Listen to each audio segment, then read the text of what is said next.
एक सुंदर कांड म्हटल्याबरोबर अमरावतीमध्ये पाऊस सुरू झाला. अमरावतीमध्ये पाऊस सुरू झाला आणि उद्धव ठाकरेनं रामरक्षा मुंबईत म्हटली तर पाऊस बंद झाला.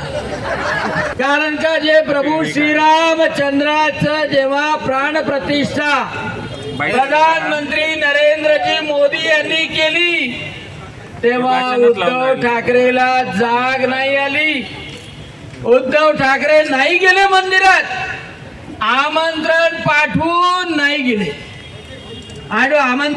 नाही गेले आणि त्याच्यामुळं उद्धव ठाकरेंनी आता किती ढोंग केलं सोंग केलं.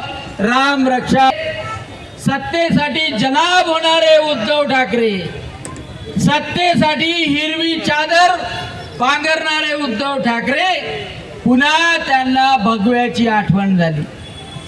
सगळं सफाचट झालं, लोक सोडून गेले, वडिलांचा आशीर्वाद संपला आणि आता त्यांना भगवा आठवायला लागला. आणि म्हणून उद्धव ठाकरे तुम्हाला प्रभू श्रीरामचंद्रही माफ करणार नाही आणि हिंदू जनता सुद्धा माफ करणार नाही, एवढं लक्षात ठेवा.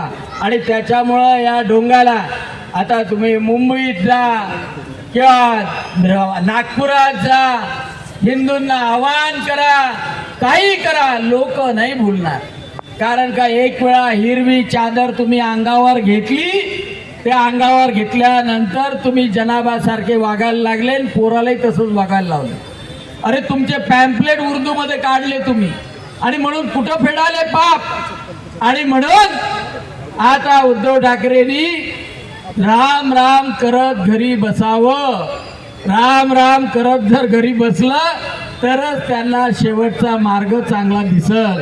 निश्चितच उद्धव ठाकरेला सद्बुद्धी मिळाली पाहिजे, राम राम करायची संधी दिली पाहिजे. आणि म्हणून आज सुंदरकांड ठेवलं.